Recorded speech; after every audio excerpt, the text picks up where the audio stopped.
नमस्कार मित्रांनो, मी आर्किटेक्ट अपर्णा तुमचं स्वागत करते AICT डिझाईन या यूट्यूब चॅनलवर.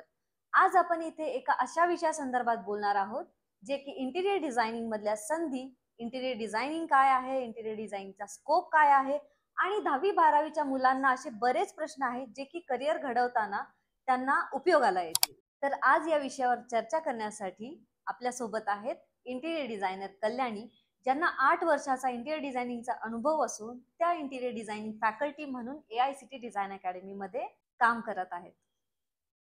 Yes, hello Aparna. Hello hello Kalyani. तर आपण सुरुवात करूया पहिल्या प्रश्नापासून की इंटिरियर डिझायनिंग म्हणजे काय नक्की, म्हणजे तुम्ही काय सांगाल इंटिरियर डिझायनिंग मध्ये काय असतं? येस, सो इंटिरियर डिझायनिंग म्हणजे space designing. Okay, so spaces मध्ये तुमचे बरेच स्पेसेस येतात, ज्यामध्ये जसं की रेसिडेन्शियल झालं, कमर्शियल झालं. सो रेसिडेन्शियल मध्ये ज्या ठिकाणी तुम्ही राहतात, ओके, सो ज्या ठिकाणी राहतात त्यामध्ये पण ज्या व्यक्तीसाठी तुम्ही ते डिझाईन करत आहात. आणि इंटिरियर्स मध्ये इंटरनल डिझायनिंग, ओके, ज्यामध्ये तुम्हाला जसं की बऱ्याच गोष्टींकडे लक्ष द्यावं लागतं, जसं फ्लोरिंग आहे, वॉल्स आहेत, त्यानंतर तुमची सीलिंग आहे. तर ह्या सर्वांचं ओव्हरऑल तुम्ही जे डिझायनिंग करता दॅट इज इंटिरियर डिझायनिंग. त्यामध्ये भरपूर गोष्टी आहेत, जसं की डिझायनिंग सेन्स झाला, त्यानंतर त्यामधलं कम्फर्ट, त्यामधले फंक्शन्स आणि ॲस्थेटिक्स, की जे दिसायलाही चांगलं हवं आणि रोजच्या वापरासाठी पण तुम्हाला ते किती कम्फर्टेबल आहे आणि फंक्शनल आहे. सो ह्या सर्व गोष्टींचा विचार करून जे तुम्ही डिझाईन करता दॅट इज इंटिरियर डिझायनिंग. म्हणजे थोडक्यात म्हणता येईल की क्लायंटचा आपण एक ड्रीम होमच बनवतोय. या ऍब्सोल्युटली, Okay. ज्यामध्ये जसं की ज्या व्यक्तीसाठी तुम्ही डिझाईन करत आहात, सो त्याचं जे पर्सनॅलिटी आहे, त्याचं प्रोफेशन काय आहे, त्याच्या आवडीनिवडी काय आहे, की त्याला त्याच्या घरामध्ये काय गोष्टी करायला आवडतील. फॉर एक्झाम्पल, कोणाला जर बुक रीड करण्याचा जास्त आवड असेल, छंद असेल, पुस्तकं वाचण्याचा, तर त्याच्यासाठी तुम्ही अशी काही स्पेस क्रिएट करताय का, की ज्यामध्ये जाऊन तो त्या गोष्टीचा आनंद घेतोय किंवा तो तेवढा कम्फर्टेबल होतोय.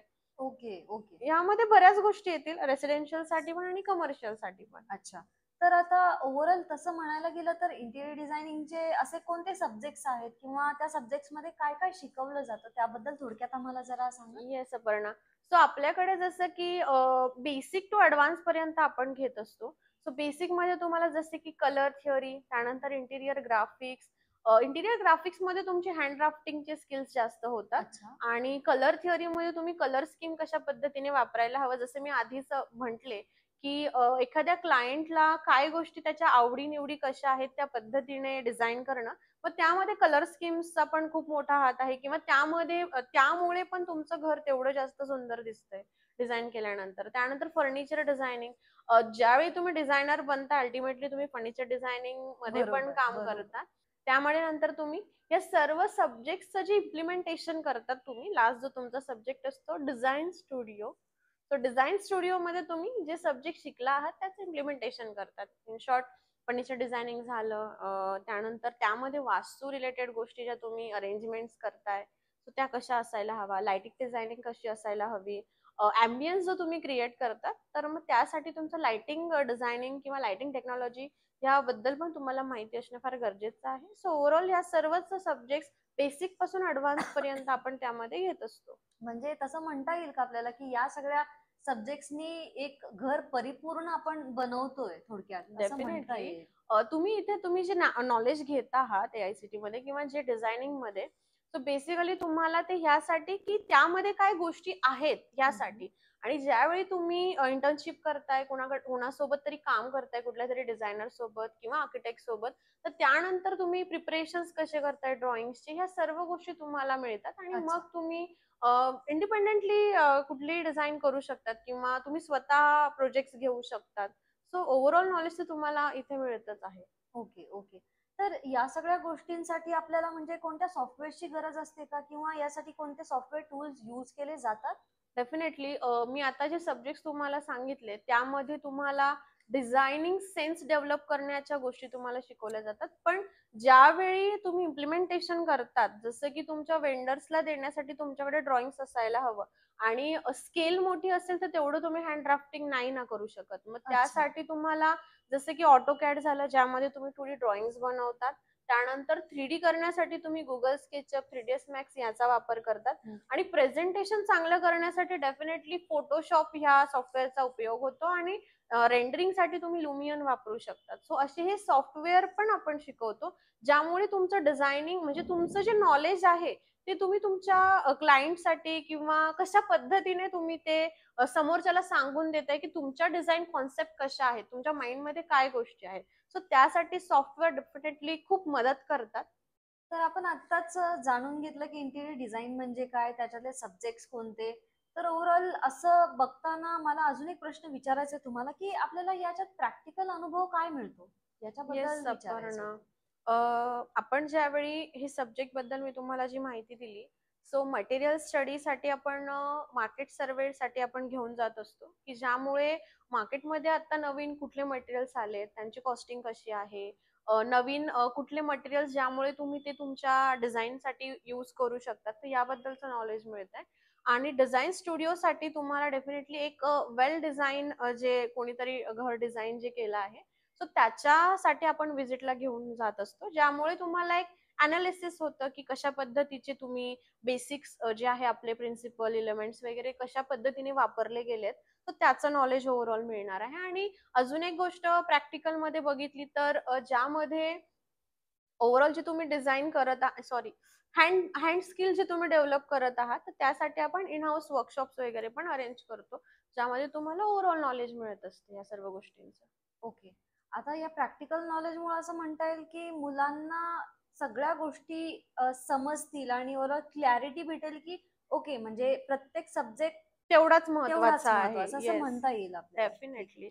मग आपल्याला हे म्हणता येईल का, की आता हे प्रत्येकालाच ड्रॉइंग येत असेल असा भाग नाहीये. मग इंटिरियर डिझायनिंगसाठी ड्रॉइंग येणं आवश्यक आहे का? असं काही? ऍक्च्युली ड्रॉइंग येणं आणि इमॅजिनेशन असणं हा दोघं खूप वेगवेगळा भाग आहे. ज्यावेळी तुम्हाला इमॅजिनेशन हे तुमचं खूप स्ट्रॉंग असेल, त्यावेळी तुम्ही डिझायनिंग करू शकतात, हा महत्वाचा मुद्दा आहे. कारण ड्रॉइंग येऊन फायदा नाहीये ना, तुम्हाला त्या गोष्टींचं इमॅजिनेशन व्हायला हवं. कोणीतरी आपल्याला हायर का करतंय? यासाठीच की तुम्ही त्यांच्या आधी इमॅजिन करू शकतात बरोबर, आणि बरोबर. मग तुम्ही डिझायनर बनताय, हं, हं, बरोबर? हं. सो डेफिनेटली असं काहीही नाहीये की तुम्हाला ड्रॉइंगच तुमचं चांगलं असायला हवं. ड्रॉइंग हे असायलाच हवं डेफिनेटली. त्याला तुमची भर होईल किंवा तुमचे प्रेझेंटेशन्स अजून छान होतील, चांगले स्किल्स दिसतील. पण इमॅजिनेशनची जोड ही फार महत्वाची आहे, की तुम्ही ते इमॅजिन करत आहात. अच्छा, अच्छा. तर आता जसं की मला अजून एक प्रश्न पडलेला आहे, की इंटिरियर डिझायनिंगचा कोर्स झाल्यानंतर ए-आय-सी-टी डिझाइन अकॅडमी प्लेसमेंट्स देते का? म्हणजे येस, प्लेसमेंट्सबद्दल डेफिनेटली. तुमच्या काही आयडियाज आहेत का? Yes, yes.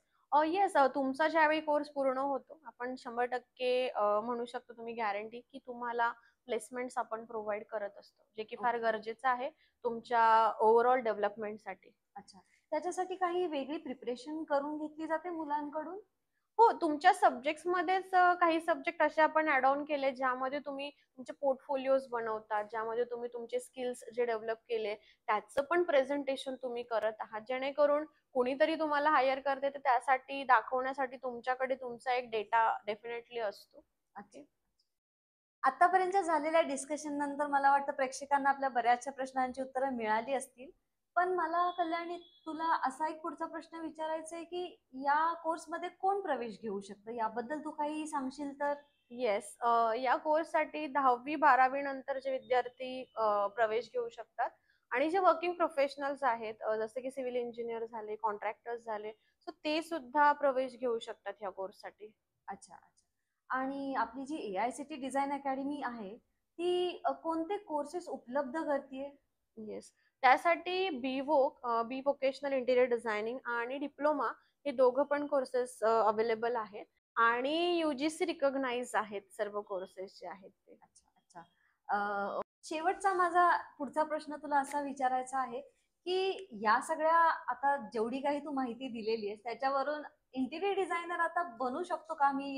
याच्याबद्दल काय सांगशील तू? हो, का नाही? तुम्ही कोर्स करत आहात, प्लस तुम्हाला जे सॉफ्टवेअर, जे टेक्निकल नॉलेज आणि जे तुम्ही बाहेर इंटर्नशिप जे आपण प्रोव्हाईड करत आहोत, तर त्यानंतर तुम्ही डेफिनेटली एक इंडिपेंडंट डिझायनर बनू शकतात किंवा तुम्ही तुमचे स्वतःचे प्रोजेक्ट्स घेऊ शकतात. हो, म्हणजे तो एक कॉन्फिडन्स पण जनरेट होईल मुलांमध्ये, येस. की हो मी इंटेरियर डिझायनर आहे आहे. आता. येस, नक्कीच, येस. नक्कीच.